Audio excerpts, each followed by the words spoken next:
Good evening. Welcome to room 128. This is either Designing Technology Solutions, AP Computer Science Principles, AP Computer Programming 2, Advanced Computer Programming 3, or Internship with Mrs. Adams. Tonight, hopefully as you walked in, you received a handout. Is a abbreviated course policy sheet. It goes over some information about the course that your son or daughter is taking.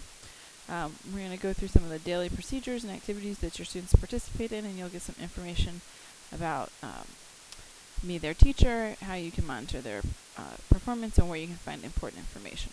So every day when your son or daughter comes in, the board looks similar to this. It'll have the objectives for the day, the bell ringers, which is kind of our warm-up activity to get them either reviewing the information from the day before or activating knowledge for today's lesson.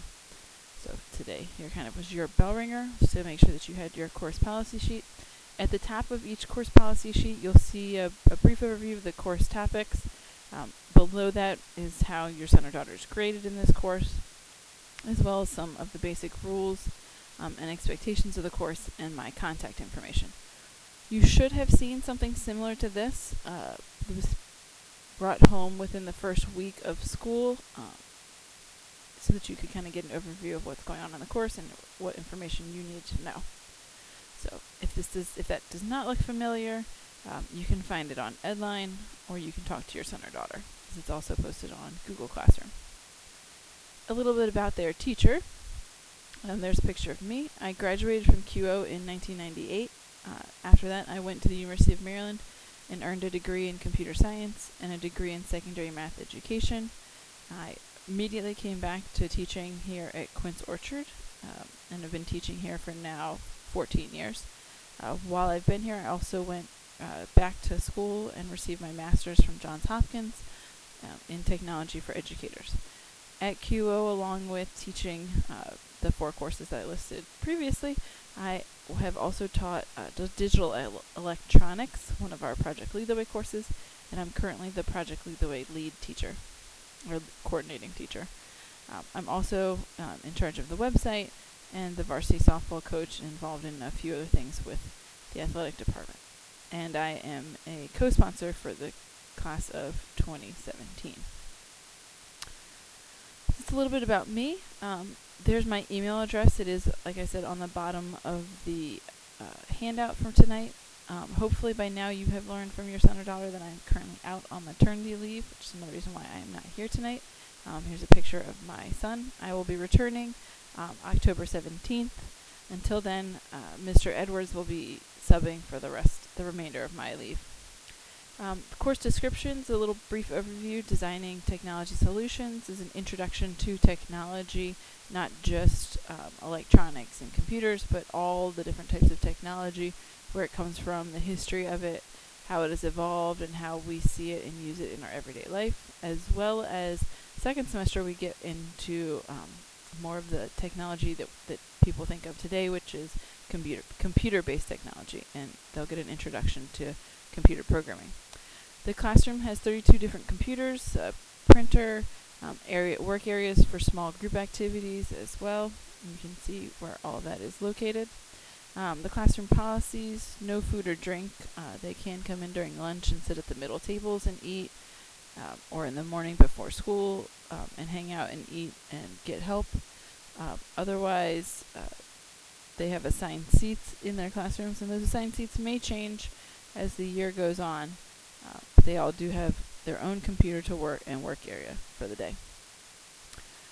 Currently, the computer lab is open a little bit before school, and then during lunch. Assistance is available while I am gone. The National Technical Honor Society has tutors that are available if your son or daughter needs help with anything specifically, and they come in during lunch and nobody is available. Please contact me, and I can work to making sure that somebody is there to meet with them for tutoring.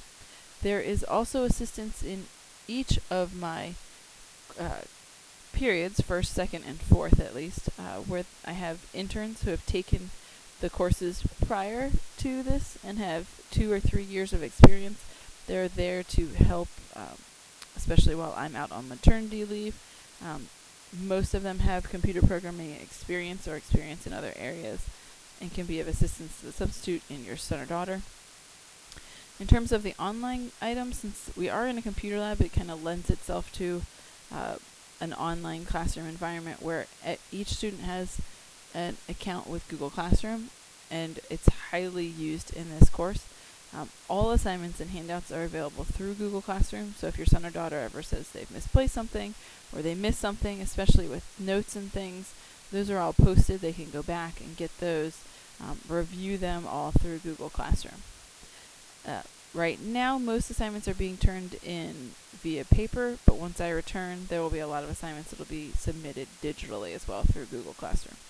We are still using Edline, where you can find the full policies and procedures list, as well as current grade reports and calendars of assignments and activities. In terms of the other courses, the course following Designing Technology Solutions is AP Computer Science Principles. That is a new AP course this year. It's actually described as computer science for non-computer science majors. Many colleges and universities are starting to require that all students take some form of computer course, and this would be the AP board, College Board's version of that. It's an introductory course. There is no prior experience needed. It is not strict programming. It's more of a conceptual overview of what is involved in computer science. The internet, a little bit about networking and how that all works, how the digital world that we live in is actually created. Goes through some programming, so they do get a basic introduction to programming, as well as looking at data collection and data analysis and how computer science impacts our society. Following that course is AP Computer Programming 2, a course that I've been teaching there for 14 years. That is all programming and it is in the Java programming language. You do not necessarily need to have computer programming experience prior to taking the course, but good problem solving and math skills are highly recommended, and AP Computer Science Principles will now be the prerequisite from here on out for this course. It is completely programming based. It's all in Java.